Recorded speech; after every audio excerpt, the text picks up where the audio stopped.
Ladies and gentlemen, welcome into Honor the Land, presented by FanDuel on the Big Play Sports Network. I am Max Loeb. He is Chef Zay, and we are coming to you less than 24 hours after one of the worst losses I've seen in a really long time just across the game of football. I mean, the Browns drop week one to the Cincinnati Bengals 17-16 after an unbelievably fun tailgate, wedding, vibes before the game. Heart just ripped out, stomped on, and thrown into the lake. Like, it was unbelievable, Zay. It was mayhem from Friday night until about I don't know, fourth quarter. Yeah. When did the missed kick happen? Like it was mayhem all the way up until that point. So good and bad. But yeah, you talk about we have to get a factory of sadness loss. We have to get out of the stadium. Brook Park is like, it's not a want or something like that. It's a need at this point. So I had a good time, though. We kicked it for a little bit. Justin Pugh was there with the Thursday Night Sports Boys, which was a huge W. So fill us in a little bit, and then we can get back into, on this side. Yeah, the Thursday Sports guys loved it. I mean, they unfortunately, a lot of those guys had to leave Cleveland at halftime to get to Buffalo for Sunday night, which was a wild, wild game. And now they, including myself in a little bit here, are going to Chicago for Monday night. It's a crazy, crazy week for the Thursday Sports crew. Very excited. But yeah, the vibes were unbelievable. Like, I don't want to be like a revisionist here, but hindsight, if the Browns won that game, that would have been probably my favorite personal experience. Tailgating, going to a game or watching a game afterwards. If they would have just made an extra point or a kick, it would have been awesome. But yeah, the Muni lot was unbelievable. I know the RV, a bunch of people stopped by. The vibes were great. Like a week one, it reminded me so much of last year, week one, because it was so fun. People were showing out. Everybody was having fun. And then all of a sudden, you get your heart ripped out. Honestly, yesterday, we have to give a huge, huge, huge shout out to the Browns fans. Like what we witnessed yesterday with that Muni lot experience, I'm not sure there's another fan base that could orchestrate something so perfectly. Like, For fans that don't understand what went down at the Muni lot yesterday, number one, it's Browns. So you already are going to have that effect in the Muni lot, and it's off the top. Opening week is an entirely different beast. We had our draft rankings, and we talked about how opening day for Browns Day is different than others. There was a wedding down there. They wanted 10 spots. They sent us the outline, and we're sitting here, we're trying to say, like, man, this is going to be a tough ask for them to get this. They got every single thing that they needed to make that happen. Pumpkinhead was down there, who's usually not down here, so that added an entire field. There was a band down there that usually isn't down there that was an entire new thing. The OGs of that Muni lot, who have been doing that for 3 decades, that have put on that thing, made that happen. And had they not been there, the Muni lot would have been an absolute disaster. So shout out to the Muni lot fans. Shout out to the people that I know. A lot of people always say, you guys just want to party and you guys just want to do this. It is so much bigger than just a party. It truly is a family. It's a family environment. And if you need something to happen, that wedding does not happen without the Muni lot gang. Pumpkinhead does not happen the way that he had it without the Muni lot gang. So I think our fans deserve a lot of credit for putting on such an amazing, amazing opening week. And it's unfortunate that we couldn't get the result that we wanted. Yeah, and it was like I said, the wedding was unbelievable. You can just feel the passion from the people, not just even the people in the wedding, just people watching it. It was, I'm sure you saw, like everybody was surrounded. There were local news stations, like big cameras, just parked in front of the wedding, it was unbelievable. I had so much fun. We had so much fun. It was such a great time. And then, the game happened, which we're going to break down here up next on Honor the Land on Big Play Sports Network.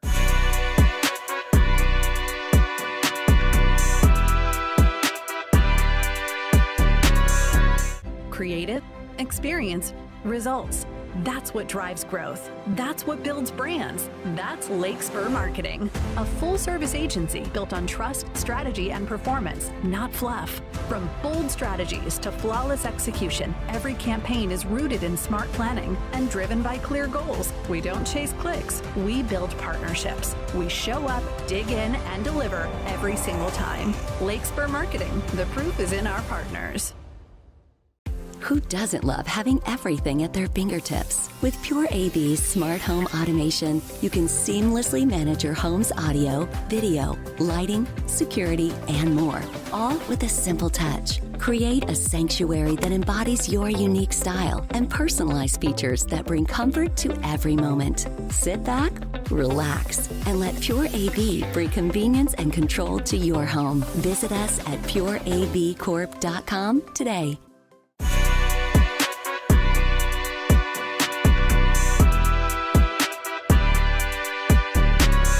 Welcome back into Honor Land on Big Play Sports Network. I am Max Loeb. He is Chef Zay. And unfortunately, we do have to talk about what happened in this game. I want to start on the offensive side of the ball, though, because that was really where most of the eyes were walking into this season. We thought the defense would be good, borderline elite. They showed out yesterday. We'll talk about them next. But offensive side of the ball, Zay, what stuck out to you the most? I have a lot of thoughts here, but the one thing that I want to start with is that the Kevin Stefanski offense is obviously back. We saw everything about it. I mean, they came out with their long drive, and then we responded with an even longer drive. So I love to see that. But over the years, I've always tried to figure out why the offense kind of frustrated me. But you can make a mistake. You can even make maybe two mistakes. But in the Kevin Stefanski offense, you can't make more than that because his margin for error in his style of offense is so little. For instance, the back-to-back 3rd and 5, 4th and 5 drops that happen, you can maybe get through that. But then you follow that up with a missed field goal that costs you points.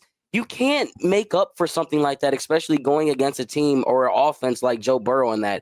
You respond off of a 10-yard or however many play yard drive, and then you miss an extra point.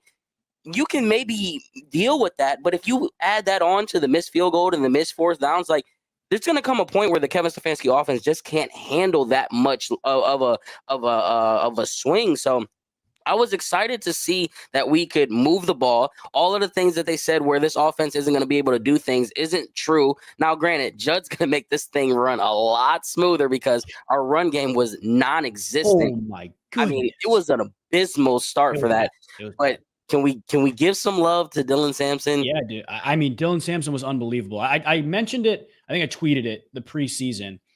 He does not go down upon first contact. It's unbelievable. Even if that means turning a check down that's 2 yards behind the line of scrimmage into a 1 yard reception, he does not go down when he's touched. He was one of the 5 best players in that football game yesterday, 100%. And the Browns aren't even in that game without him, but they are also not in that game without Joe Flacco. I want to make it very, very clear.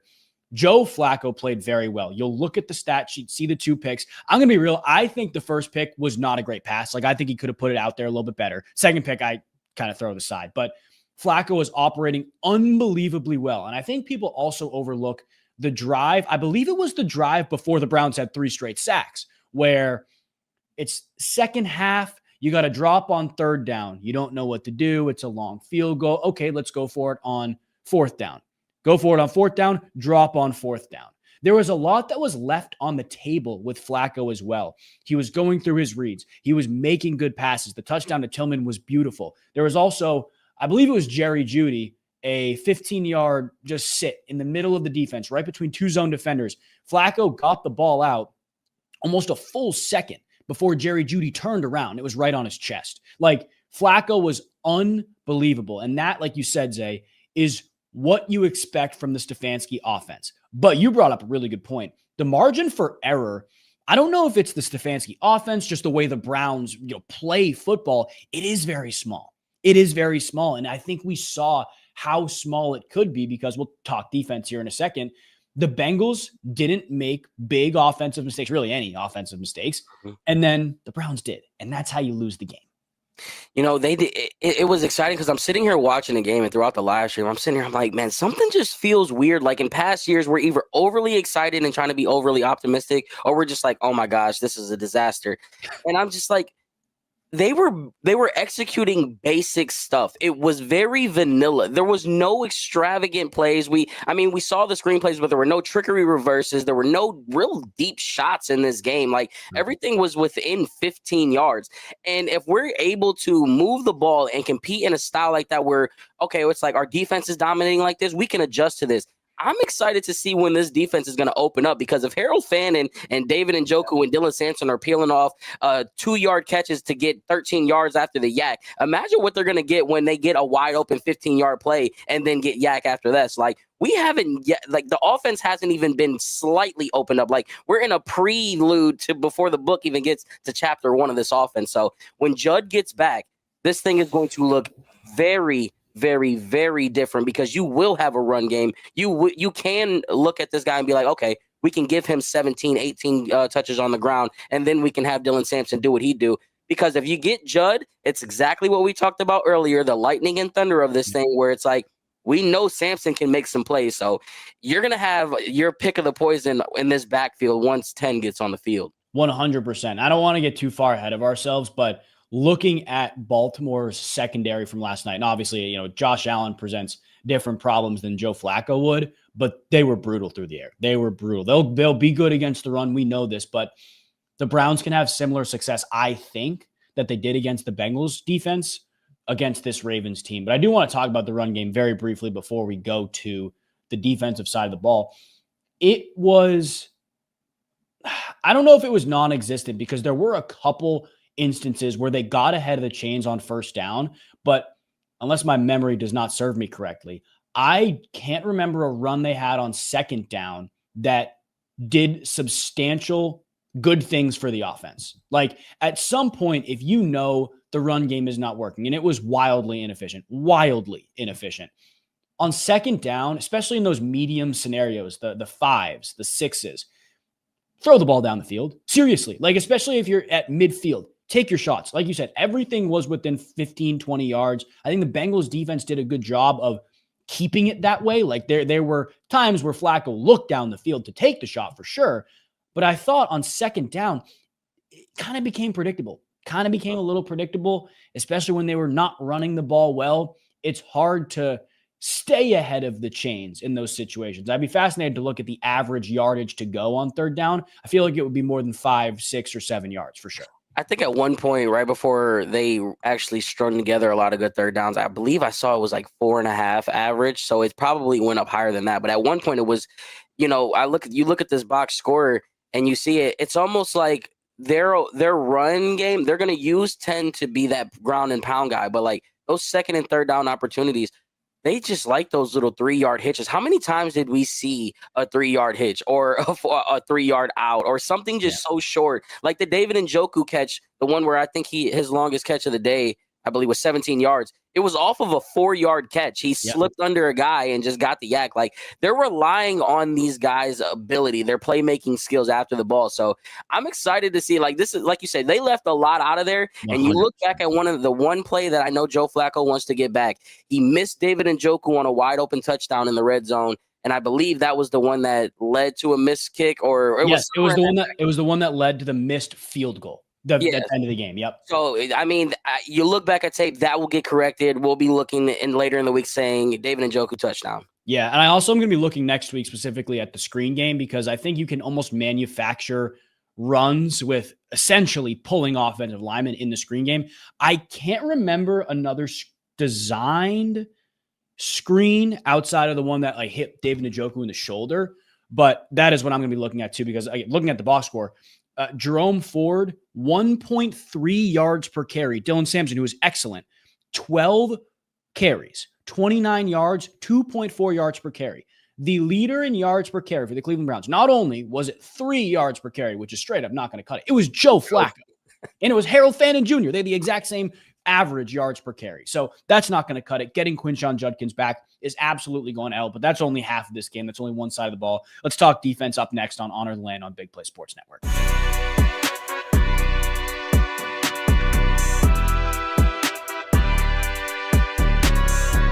Creative, experience, results.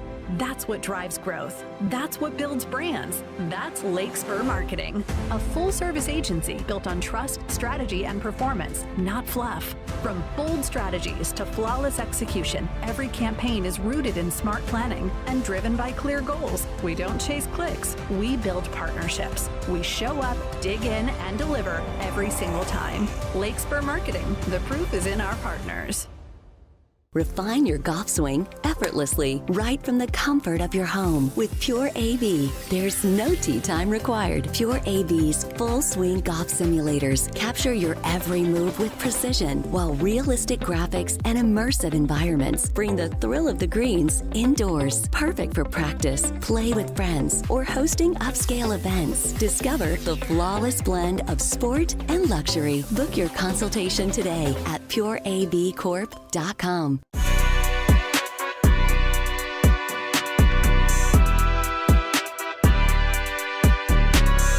Ladies and gentlemen, welcome back into Honored Land on Big Play Sports Network. I am Max Loeb. He is Chef Say. We got to talk about this defensive side of the ball because they showed out. 7 yards allowed in the second half. I don't know how you lose a game like that. We'll talk about that at the end. But this defense was unbelievable against a high-powered offense. Zay, I was wildly impressed. Was there anything or anyone specific that stuck out to you? There's needs to be like a check, and it just needs to be blank. And Miles say, here, I know we gave you $40 million, but you might deserve $50 million. I mean, this dude, when you talk about wrecking a game, dude, it is on another level what he did. I had somebody text me right after the third sack or whatever it was, the third tackle for loss. And he's like, dude, I've never heard the stadium louder than what it is right now. They said it was ridiculous. But, you know who really kind of flashed early? Devin Bush. Yes. Devin Bush made like back-to-back plays. Dude's energy was through the roof. It almost looked like Greg Newsome's spirit entered into Devin Bush, how animated he was. Carson Schlesinger across the middle. I'm sure Chase Brown's never going to want to do that again because he's probably feeling it this morning. And I think we need to give a little bit of credit to the secondary. We talked about it before. I've mentioned it plenty of times. This defense will get fun when you get a lead. We came down 7-0. That second quarter, we scored 10 points. We had a lead. You got to see what that defense can do when you go give them a lead. Only thing they need is points on the other end. Because like you said, they gave up 14 points in the first half, but they gave up 3 points and 7 yards in the second half. A lot of that has to do with the fact that the Browns had a lead. So I am ecstatic moving forward. This defense is going to be the Energizer Bunny. It's going to be the thing that makes this thing go. And, Miles, out of Radio Row and all of that stuff that you put us through in that offseason, I think we could put that behind us because damn, it was good to see you come out and wreck a game like that. It was good. And what was really interesting to see is how the Bengals in the first half kind of neutralized him as well as the other ends. Like they were putting those guys in space, essentially taking Myles Garrett and Isaiah McGuire, Alex Wright out of the run game or making them make ridiculously athletic plays to get back into the run game. I also think people forget that Myles Garrett had, I think it was a tackle on a 1-yard run for Joe Burrow. That could have made it another sack in that performance. He was unbelievable. But how about Greg Newsome? We challenged him all offseason. There was a bad PI. I will say there was a bad PI in the first half, but in the second half, when it mattered the most, multiple big plays along the sidelines. You always knew they were going to test him if the Browns rolled out man-to-man, which honestly, they didn't do as much as I thought they would. It makes sense. You don't like to cover Jamar Chase or T. Higgins one-on-one. They're good players, but they had the opportunity to test Greg Newsome, especially in the second half. And off the top of my head, 3 true one-on-ones down the field where they're like, okay, we got Greg Newsome on our 1A or 1B. We're going to him. 1 was a PI, 2 were incompletions. He was good, especially in that second half. And that PI is fixable. Like there was another play later in that game where the DB for the Bengals did the same exact thing. And he did what Greg Newsome should have done, was just turn his head around. So it's like if Greg Newsome turns his head around in an instant to make a play on a ball, they're not calling a PI on that. And it's funny because you sit there at that point and we kind of were like, okay, I can deal with that because earlier in the game, we did get gifted a couple calls. I'm not going to sit here and be that guy, but we can't sit here and be like, you know what, we lost because of this guy or we lost because of the refs. This was just a Cheddar Bob moment, pop it like right in this, you shot yourself, Yeah. And it's like the defense was obviously second half was unbelievable, but in the first half, the game flow, the pace of the game, because they weren't giving up big plays. And I think this has a lot to do with Jim Schwartz as well, not just the players on the field. I thought he called a very good game, minimizing the opportunities that Burrow truly had one-on-ones to go to Chase or Higgins or whoever. But it almost forced the game to remain close. Like the Bengals had a 6-minute drive to open the game and scored. Browns responded with a long drive after that. All of a sudden, you're in the second quarter and it's a tie game. Like, it forces you to keep it close. And let's be real, guys.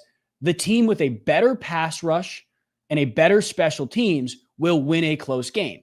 The Browns had the better pass rush. We saw it with 3 straight sacks. I don't think people understand how wild that is. When it comes time to make big plays, your defensive line, and Myles Garrett especially, 3 straight sacks when you desperately need the football back. It was utterly insane.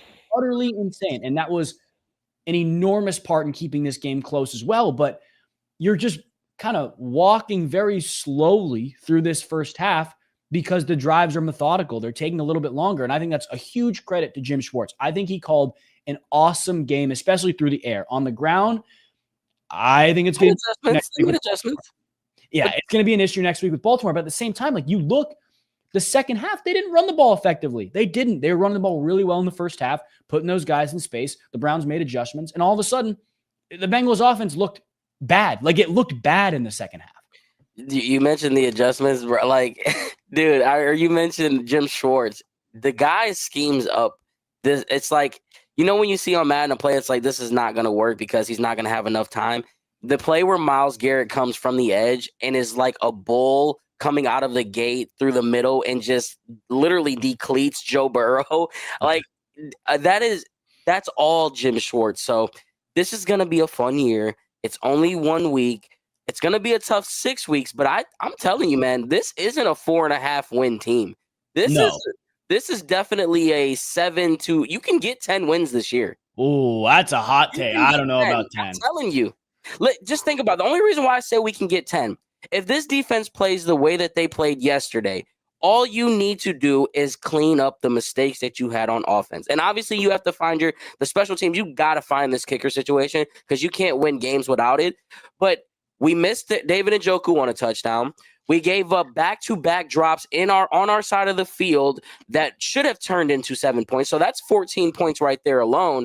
I mean, we're going to be putting up points this year. And this defense is going to be able to hold guys. So I think you can pull 10 out if Joe Flacco continues to do what he does. Yeah, I also do want to say enormous piece of this game that I haven't seen one person talk about. After the first pick, when the Bengals get the ball, I think just outside the red zone, holding an offense like that to a field goal instead of a touchdown is like, you make a 36-yard kick. That is the difference in the game. I want everybody to know that. Like, that stop on, I want to say middle of the third. That's the difference in the game. If the Browns make a 36-yard field goal, that stop. This defense was unbelievable.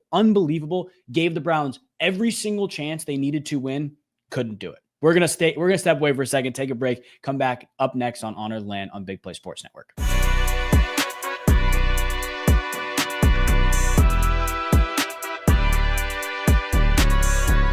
Creative, experience, results. That's what drives growth. That's what builds brands. That's Lake Spur Marketing, a full-service agency built on trust, strategy, and performance, not fluff. From bold strategies to flawless execution, every campaign is rooted in smart planning and driven by clear goals. We don't chase clicks. We build partnerships. We show up, dig in, and deliver every single time. Lake Spur Marketing. The proof is in our partners.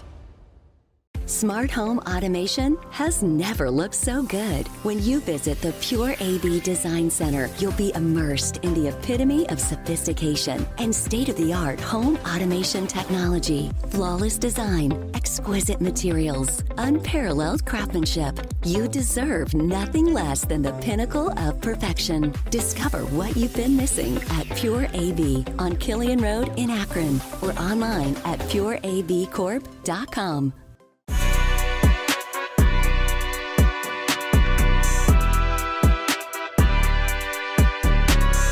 Welcome back into Honor Land, presented by FanDuel on the Big Play Sports Network. I am Max Loeb. He is Chef Zay, and FanDuel is getting you ready for the NFL season with an offer you won't want to miss. New customers can bet just $5 and get $300 in bonus bets if you win. That's right. Pick a bet $5, and if it wins, you'll unlock $300 in bonus bets to use all across the app. You can build parlays, bet player props, ride the live lines, whatever your style. FanDuel has you covered. The NFL season is almost here. The only question is, are you ready to play? Visit FanDuel.com/bigplay to download the FanDuel app today and get started. Ohio, 21 plus and present in Ohio. First online real money wager only. $5 first deposit required. Bonus issued as non-withdrawable bonus bets, which expire 7 days after receipt. Restrictions apply. See terms at sportsbook.fanduel.com. Gambling problem? Call 1-800-GAMBLER. Zay, let's talk studs of the game. I know offensively there's a couple guys we already highlighted, but I want to know who stuck out to you the most on the offensive side of the ball. Dylan, I can't pick one. It's both. Samson and Harold Fannin, the rookies, man. That gets me so excited. And you know what it goes back to? It kind of almost solidifies theories that us fans have had about how much power these guys have had throughout their years. Think about the guys that have flourished in Kevin Stefanski's offense, right? It's never the guys that he didn't pick. Jarvis never thrived. Odell never thrived. Baker didn't thrive. Only guys that made it through that was like Nick Chubb, David Njoku. But other than that, everybody that's thrived in Kevin Stefanski's offense has been guys that he's picked. This is the first time this year that Kevin Stefanski and these boys, I think, have had an opportunity to really dictate what they want. And when you have 8 receptions for 64 yards for Dylan Sampson, 7 receptions, 63 yards for Dylan Sampson. And oh, by the way, Dylan Sampson touches it another 12 times on the ground, and Harold Fannin touches it one time out of a wildcat. That tells me a lot. These are Kevin Stefanski's handpicked guys. So it's something to be excited for. We're not going to go over the top yet, but man, give them both the trophy for week 1 for studs. Yeah, I think the Harold Fannin thing is really interesting because we talked about it Friday. The matchup for tight ends against this team, especially in the linebacker room with the Cincinnati Bengals, was good. Like, you thought you had to take advantage. We all just assumed, myself very heavily included, that it was going to be David Njoku because of the past chemistry with Flacco, because of his past success against divisional opponents, to be honest with you too. But Fannin stepped up in a big way. I still remember, I don't know what down it was, but Flacco was rolling to the right. Play's done. Fannin breaks it off, takes it upfield, and it's a 15, 20-yard chunk play that happened almost from nothing. Like, a lot of these things with Fannin and Sampson truly were check down safety valves, but they're making guys miss. That's the most important thing. And you said it. It's Stefanski's guys. It's truly the guys that we want to be a crucial cornerstone to this Browns offense, but we didn't think it would happen right away, right? Like, we thought this would take 8 weeks to really see the impact. No, these guys, especially because Quinshon Judkins is not playing, because David Njoku is drawing a ton of attention from the opposing defense, really, really make an immediate impact in the offense. Another guy I want to highlight, though, Cornelius Lucas, who stepped in at right tackle after Conklin went down. Replacing a borderline all-pro right tackle is hard to do. And I know the Browns' offensive line collectively played a little worse in the second half, but it's almost like the standard was set so low when Flacco played 2 years ago with the tackles that were out there, because they were brutal. Like, they were really struggling, that you didn't really hear a peep. Like, I go back to the BJ Hill sack, which I believe came from the interior. So I would have to see the film on it, but I don't think it was Cornelius Lucas. And then I'm pretty sure the Trey Hendrickson sack came, from the other side, from the left side where DeJuan Jones was. So I was really impressed with the right side of the offensive line, especially as the Browns had to drop back and throw the ball however many times Flacco threw the ball. The run game wasn't working, and they weren't really putting themselves in positions where you could neutralize a pass rush. Cornelius Lucas very, very quietly stepped in at right tackle, and I thought played a solid game. Yeah. One thing we usually talk about with the offensive line is we're usually looking up and it's like death taxes and our offensive line getting us a penalty. The DeJuan Jones one was a phantom hold in my call. Like, I'm not sitting there mad at the DeJuan Jones hold there. You got to give credit to those boys, because it was definitely something that we've emphasized and highlighted a lot this offseason, because this thing can only go so far, and the offensive line is as long as they're healthy, I think we're going to be fine this year. And like you said, man, can we please just get back to having I remember when we had to go cycle through backup linemen and they just all were serviceable. Like if we can get that, this is going to be I'm excited for this season, man. 100%. And I think the thing that I said before I cut you out, I'm sorry. It was, your mom, when your mom says, I'm not mad at you, I'm just disappointed. I wasn't mad about the loss yesterday. I was just so disappointed. Yeah, it doesn't feel like a lot. Like the Browns were the better team. Anybody, I think Bengals fans will tell you that. They have no business losing that game. That's the reality of it. And I saw a tweet. It's an expensive offense to lose that way. Yes, that is true. That is true. But like, I don't know. I find it so hard to believe that any fan, if you would have told a Browns fan they would have doubled yards, held Burrow, I think 113 passing yards, Jamar Chase, T. Higgins combined for 5 receptions, Browns fans would have said we probably won by 10. You asked a Bengals fan what they thought about that, they would have said Bengals probably lose by 10. There's no world that the Browns should be losing that game. Let's talk defense, though. Outside of Myles Garrett, was there anybody who really stuck out to you as a true game breaker? Because it's very clear to see Myles Garrett as a game breaker who affects the defensive game plan. Having multiple sacks in a row is a whole other thing. He was unbelievable. But who else stuck out to you on the defensive side of the ball? I don't want to know. I don't think it was necessarily an individual, but one thing that I noticed, and that's why it was we were getting so carved up in the beginning of the game with the run game for them. We were getting such a great push. Like our defensive linemen were collapsing the pocket almost every other play. It seemed like they were getting such a tremendous push. Isaiah McGuire was in the backfield. It seemed like every other time. And Devin Bush was just flying. He was almost like every time we saw someone jumping out of the pile, it was because Devin Bush was coming up, making a play.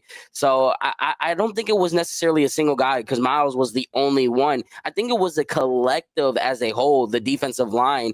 And if they can figure out how to, like they did, adjust in that second half to the run game, they're gonna have a lot of sacks this year. So I'm excited for it. Not everybody's gonna be Joe Burrow and gonna be able to operate the way that he can under pressure, because we remember Joe Burrow I think he's the best quarterback under pressure.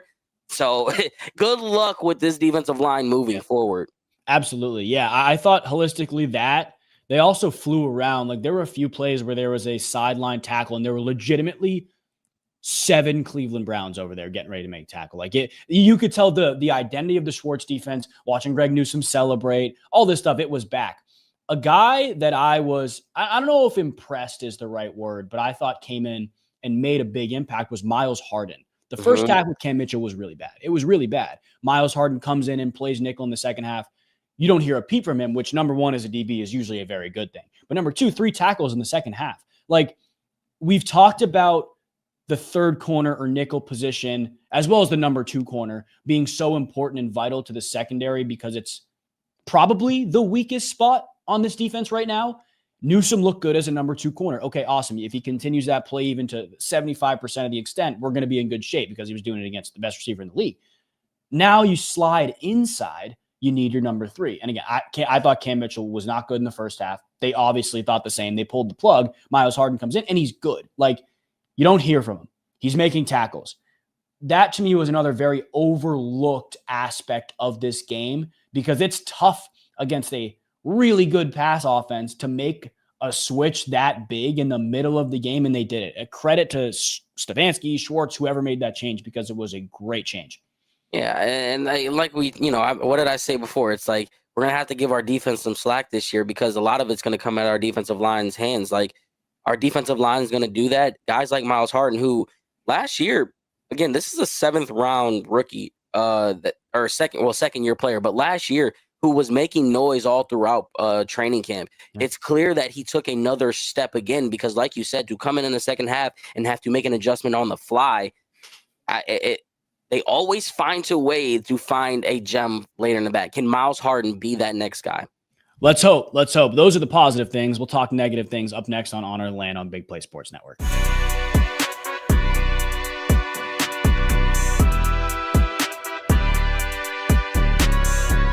Creative, experience, results.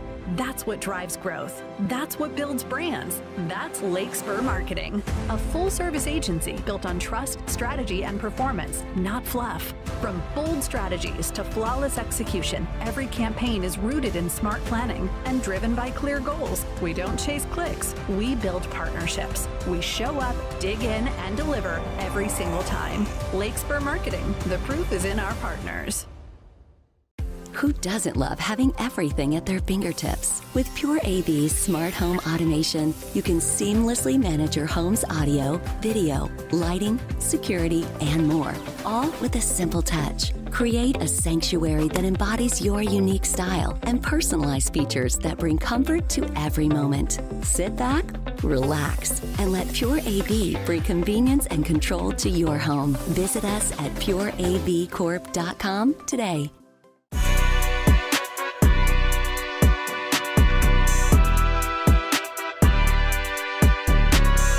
Ladies and gentlemen, welcome back into Honor the Land on Big Play Sports Network. I am Max Loeb. He is Chef Zay.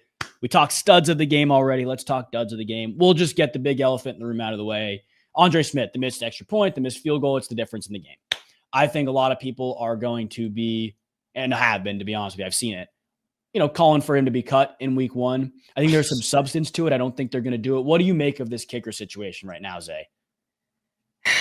Boy, oh boy. People always ask us all the time, if there's one player you can bring back, we always go to Josh Gordon. There's only one right answer, and it's Phil Dawson. What we would give to have Phil Dawson on this team right now, I'm done. I said I don't give a damn that it's 1 week. You can keep your jersey, your helmet, and everything as a souvenir. I wouldn't have let him in the locker room. I'm sorry, but it was funny. Did you see the side?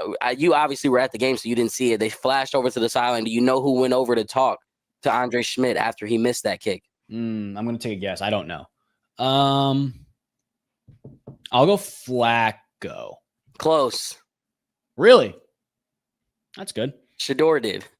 So Shedeur was the one to go over to consult him. But, it's so unfortunate to have that. I think, he's my boy. But Jerome Ford probably, that like Pat said before the show, we got to put him on a milk carton.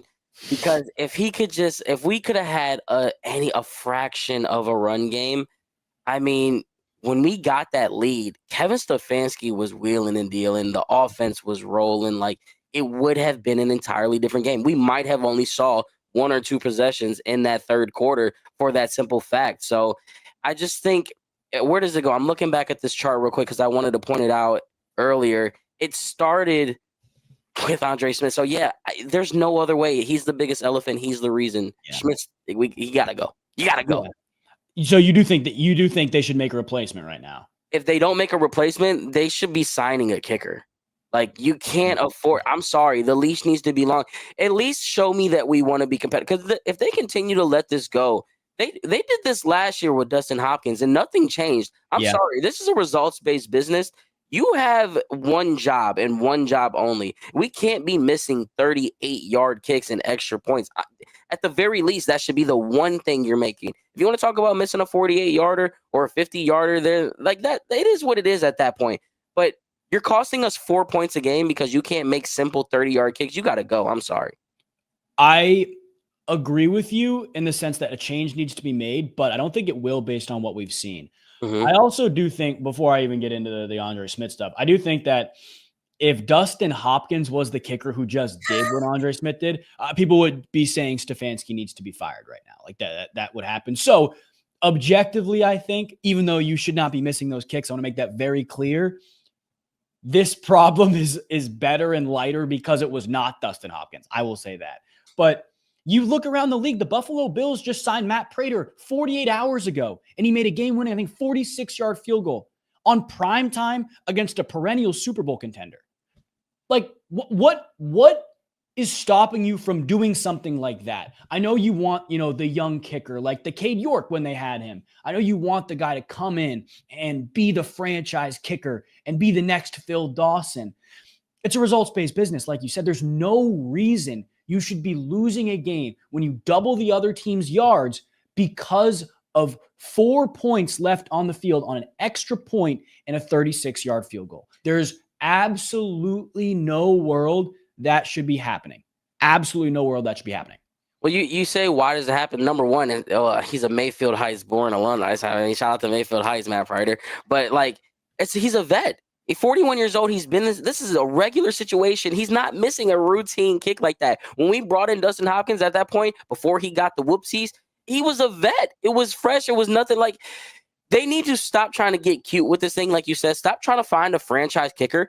Go find someone that's reliable at this point. And guess what? The 2025s and the 2024 cars of the world have a lot more problems than your 2008 Honda Accords and Honda Civics that are putting 300,000 miles on it. I'd much rather have something get me from point A to point B and not look as flashy than have all the bells and whistles and can't make a simple freaking 38-yard kick. Go get the damn Honda Civic or the Toyota Corolla, please.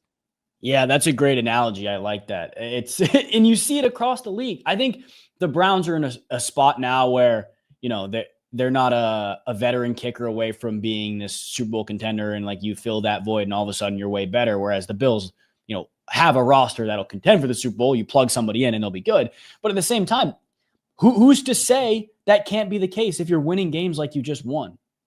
Like if you have, I mean, the Chiefs went 10-0 in won games last year. You think about the 2023 season and what I said about how our margin for error was so different. Yeah. The difference between 2023 and what we saw last year and this year, we were winning the games with the minimal mistakes. We were capitalizing on the penalties that the refs gifted us and the opportunities from the defense of the turnovers and Dustin Hopkins making certain kicks. Like, we capitalized on all of that stuff. And if you miss the fourth downs, the 3rd and 5s and the 4th and 5s, you miss an extra point and you miss a field goal within 35 yards.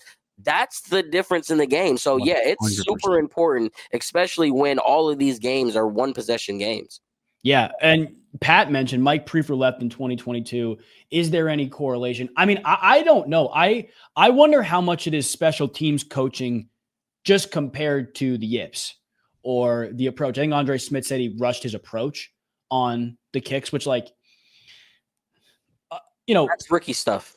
it is. It is. And, you know, I'm not going to sit here and say, like a lot of people will or have, like, I could go out there and make that kick. Like, come on, let's be real here. These are professional athletes. But there's got to be a question asked if you're signing somebody, and you can't really simulate that pressure or that, I guess pressure is the right word, where you got to make a game-winning kick in preseason. But if you think you're going to be in close games, if you are coaching for your job, if you're GMing, quote unquote, for your job, that's the difference between wins and losses. And like I keep saying, the Browns had absolutely no business losing a game when they doubled the other team's yards and mitigated the turnovers. They really did. It's not like they gave away a pick and the Bengals ran it back for a touchdown or even scored a touchdown on that drive. They held them to 3 points. They should not be losing that game. No way. You know, what we talk about elephants in the room, there's another one that's just kind of like sitting in the corner. I don't know. Is there a world? Is there a world where the Browns would get dirty and sign Justin Tucker? I think they'd be more likely to bring Hopkins back than do that.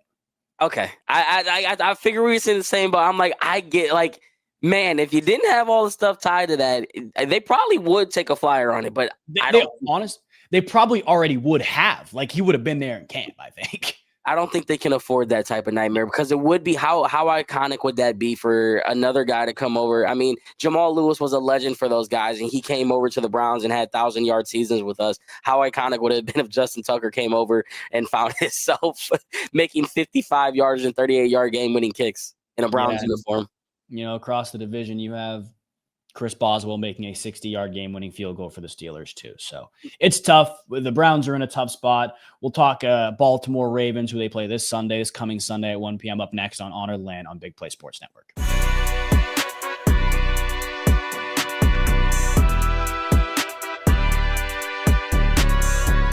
Creative, experience, results. That's what drives growth. That's what builds brands. That's Lake Spur Marketing, a full-service agency built on trust, strategy, and performance, not fluff. From bold strategies to flawless execution, every campaign is rooted in smart planning and driven by clear goals. We don't chase clicks. We build partnerships. We show up, dig in, and deliver every single time. Lake Spur Marketing. The proof is in our partners.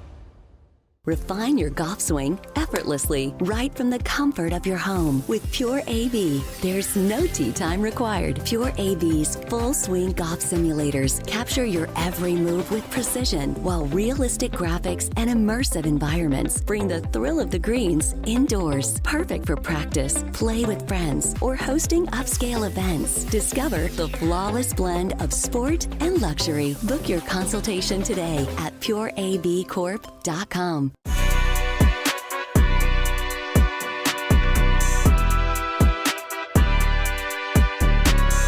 Welcome back into Honor Land on the Big Play Sports Network. I am Max Loeb. He is Chef Zay. We're going to wrap up here. Little look ahead, little AFC North talk. Obviously, the Ravens did lose on Sunday Night Football, which is good for the division. The Steelers beat the Jets in a very, very close game. Aaron Rodgers throws 4 touchdowns. That offense looks very good. And obviously, the Bengals beat the Browns. So the Steelers and the Bengals at 1-0 in the division, with the Bengals technically ahead of them because of divisional record, and the Browns and the Ravens. Browns technically at the bottom because of divisional record.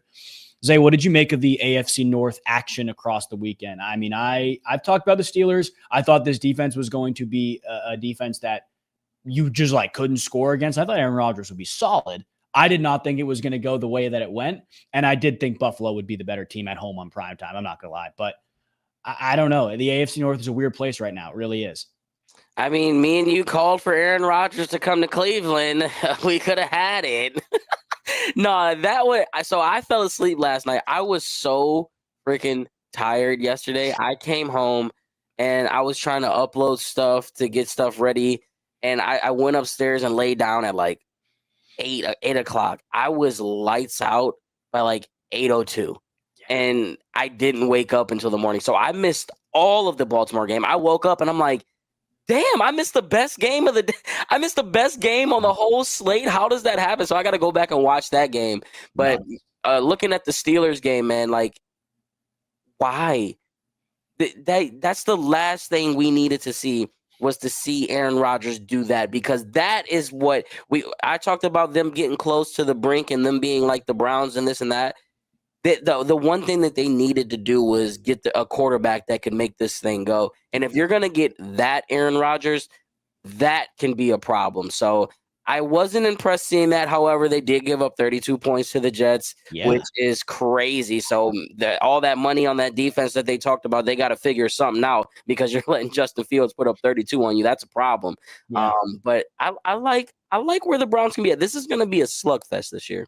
Yeah, it is. And I think this week against Baltimore, we'll obviously get more into it Friday, but I think it's a winnable game, not just because it's in the division, but I mean, the secondary struggled. The Ravens secondary, Kyle Hamilton is one of the best players in the world. Jair Alexander struggled. He did. And I walked into this offseason, or through the offseason, thinking, on paper, Ravens probably the best team in the NFL defensively. I still think Denver's probably a little bit better, but good defense.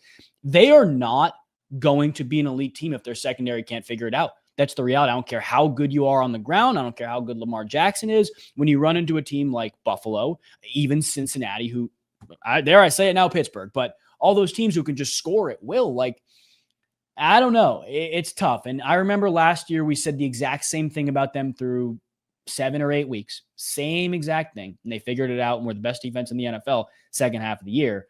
But I don't know. The secondary, there are most definitely cracks in the armor. Most definitely cracks in the armor. I think the Browns can take advantage of it.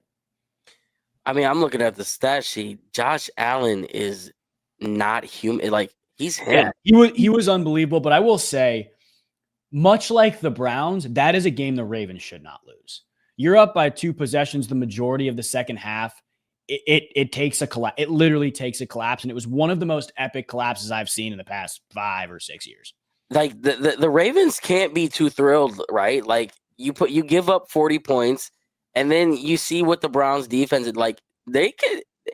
Listen, I'm sorry. All I'm telling you now, Joe Flacco might throw for 300. He's going to put up a 300 ball on the Ravens next week, and they're going to spoil this. We're going to be sitting here talking about Baltimore Ravens being 0-2. I feel it in my blood. I hope you're right. And I also think when you look back at the Ravens game last year, that's kind of what it was. The Browns, we can probably agree here, got very lucky in that game last year at home. Shout out Jim Donovan. But they I don't know. You sell out to stop the run, and Derrick Henry forced the pass catcher to beat you. DeAndre Hopkins looked very good last night too, I will say. But oh my God, that catch was nasty. It was unbelievable. Zay Flowers looked good. Like the pass catchers, I think in Baltimore are a little underrated right now. But I mean, you get Mike Hall back, maybe you stop up the run and say, hey, let's go force Lamar to beat us with his arm, which is a tough ask as just surface level. Like you don't want Lamar Jackson to beat you in any way. But if I have the choice of having Lamar beat me with his arm or with his legs combined with Derrick Henry's legs, I'll take the arm every single time. You know, it just hit me. I forgot. You know who looked pretty good? And it's crazy because I'm looking at the stat sheet and he's not showing up on it at all. He's not anywhere on here. But Malik Collins was disruptive yesterday. Yeah. So maybe him next to Mike Hall and then Mason Graham. What was your thought on Mason Graham? We didn't talk one bit of Mason Graham. And on that 3 little play with Myles Garrett went crazy, Mason Graham destroyed a double team to allow that Myles to get there. Do you have any thoughts on Mason Graham? Because when I'm watching it, it's hard to like put a visual on one player, and couldn't, like, he wasn't causing havoc. The Browns got out-coached in the first half, 100%. And I think the defensive line felt the impact the most because what they were doing is they were trapping some of these guys along the defensive line and essentially taking an impact a Mason Graham and Malik Collins and Shelby Harris could have and just eating a double team and just basically pushing them to the side and leaving the other edge defenders in space, like I said, to make a ridiculously athletic play, which it's hard to do. Myles Garrett can do it, but they were pushed around in the first half for sure, noticeable. Second half, adjustments made, and you don't even think about it. Like, I don't want to lean too much into a bad first half performance from a D-line because they played so well in the second half. I'm so excited to see Mike Hall. I'm so excited to see Mike Hall in that defense. I think the defensive line is already pretty good. It's going to be even better for sure. Yeah, this defense I think this defense has potential to be better than 2023, and 2023 really is damn good. I don't, but I love that. The only reason why they won't be is because their secondary obviously isn't better than that. This is just 1 week of football, but the defensive line can literally change a game. And we looked at 2023 as a whole. Obviously, the defensive line was a big part of that, but the defensive line singly can wreck this game. Yep. And like they basically did. Mm-hmm. Obviously, the pick that turned into a field goal instead of a touchdown, the D-line had a very big impact in forcing that. 3 sacks in a row, you legitimately make the Bengals lose 20-something yards. You force a punt, you're in good field position. Like in an alternate universe, again, where we make a 36-yard field goal, we're talking about how good that defensive line was, how incredible the defense was in the second half, and how they essentially, with holding to a field goal instead of a touchdown, as well as that 3-sack sequence, won the game for the Browns. The game for the Browns. I mean, look at the play-by-play thing. The fourth quarter was a work of art. We go 7 plays, 36 yards, turnover on downs. Then we go 3 plays, 1 yard punt for the Bengals. Then we come back, go 6 plays, 38 yards, punt. Then they go 3 plays, minus 18 yards, and a punt. We go 10 plays, 24 yards, missed field goal. They go 3 plays, 4 yards, punt. Then we go interception. They go 3 plays, minus 10 yards, punt. Ridiculous. It is poetry in motion. If this offense can just wake up, it is going to be nightmare on Elm Street. Yeah, and next week against Baltimore is going to be electric. We're going to talk about that next Friday in our next episode of On Our Land. We appreciate you guys watching and listening. We will see you next time. Peace out.